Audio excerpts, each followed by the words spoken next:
खुलुमबाय बे समाव बडोलेण्ड इंखं टेलिभिजननि स्टुडिय'आव आं मिथिका नार्जारी दिनैनि गाहाय रादाबफ्राव दङ। बेंटलनि आइसिखौ सासपेन्ड, हानजायारि जिनाहारि खालामनाय जाथायजों लोब्बा थानाय साथाम लांसुनियाखौ हमबाय।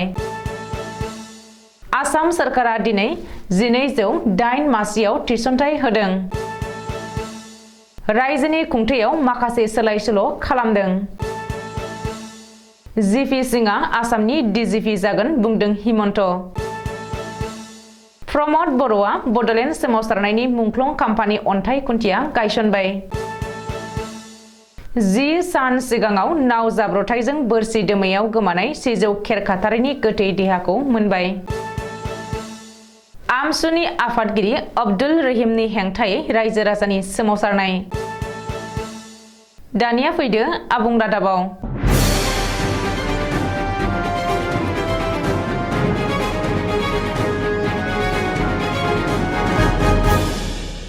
चिरां जिल्लानि भारत भुटान सिमना ओनसोलाव थानाय बेंटलाव हानजायारि जिनाहारि खालामनाय जाथायजों लोब्बा थानाय साथाम लांसुनियाफोरखौ पुलिसा हमनो हादों।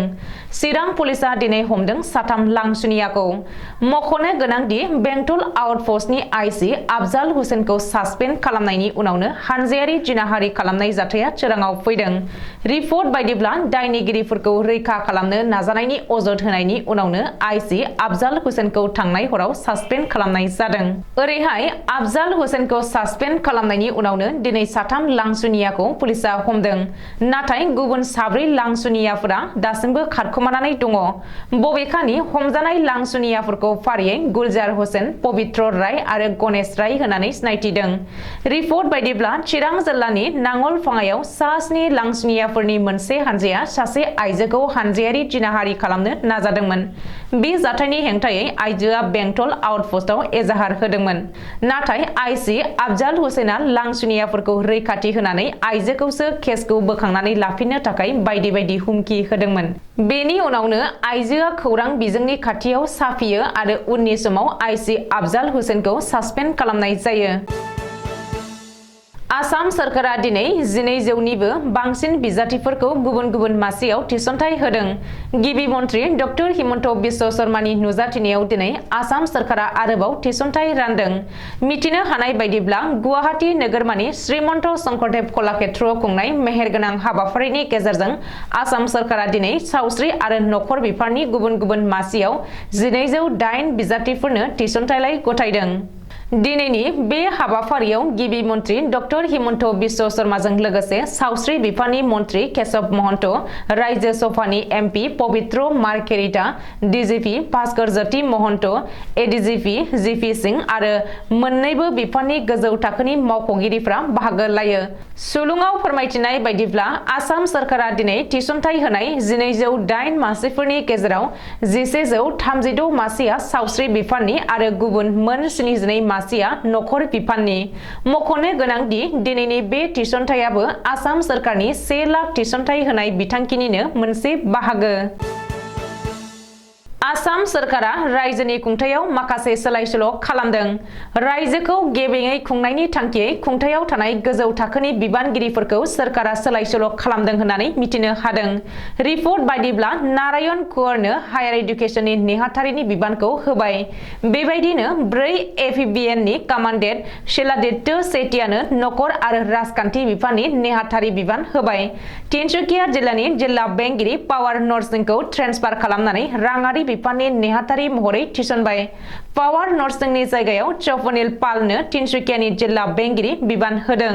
बेबायदिनो गायत्री देविदासखौ राङारि बिफाननि लेङाइ नेहाथारि, नखर बिफाननि लेङाइ नेहाथारि राहुल कुमार गुप्ताखौ तिताबर महकुमानि एडिसि महरै थिसनबाय। जाफिर राहुल सुरेशखौ जेनेरेल एडमिनिस्ट्रेटिभ बिफाननि लेङाइ नेहाथारि, जय शिबानीखौ बिश्वनाथ महकुमानि एडिसि, गौरव उपाध्यायखौ एसडिएमए नि प्रजेक्ट डिरेक्टर महरै थिसननाय जाबाय।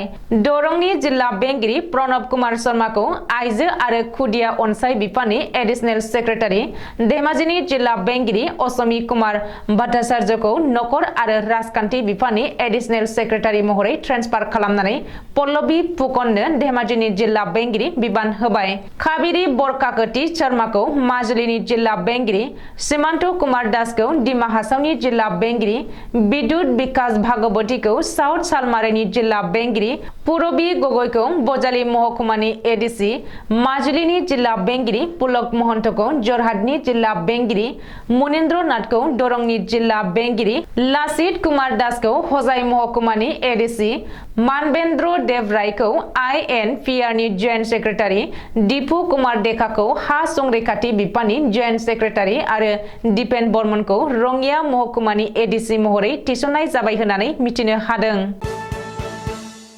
ज्ञानेन्द्र प्रसाद सिंहखौ आसामनि DGP महरै सायख'बाय।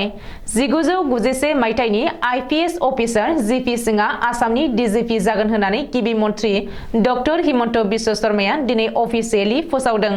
आसामनि गागि डाइरेक्टर जेनेरेल अफ पुलिस संदुयै DGP भास्कर ज्योति महन्तनि उनाव IPS अफिसार GP सिंहआ आसामनि DGP जागोन होननानै कलाक्षेत्रआव खुंनाय मोनसे हाबाफारियाव दिनै गिबि मन्त्रि डक्टर हिमन्त बिश्व शर्माया अफिसियेलि फोसावदों। मख'नो गोनां दि आसामनि गागि DGP भास्कर ज्योति महन्तनि मावबुब्लिया फैगौ 31 जानुवारि खालि थुंगेगोन।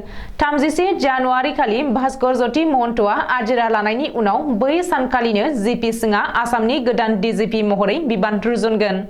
गावखौ आसामनि DGP महरै सायख'नायनि उनावनो GP सिंहआ गिबि मन्त्रिखौ साबायखर बावो आरो आसामनि रायजो राजानि थाखाय खामानि मावगोन, आसामनि स्वार्थनि थाखाय खामानि मावलांबाय थागोन होननानै बुंथिदों GP सिंहआ।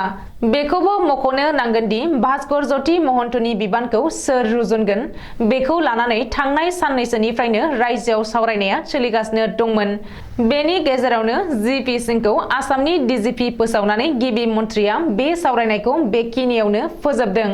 रिपर्ट बादिब्ला जागायजेननायनिफ्रायनो DGPनि दाबिदार GP सिंहआ फैबाय थानाय 5 बोसोरनि थाखाय आसामनि DGP बिबानखौ रुजुनायनि खाबु मोननो हागोन। उदालगुरि जिल्लानि बेन्दोंआव थानाय रौतायाव बडलेण्ड सोमावसारनायाव जिउ बावलांनाय मुंख्लंफोरनि गोसोखांथियाव मुंख्लं खाम्फा एबा माइल खुन्थिया गायसनबाय।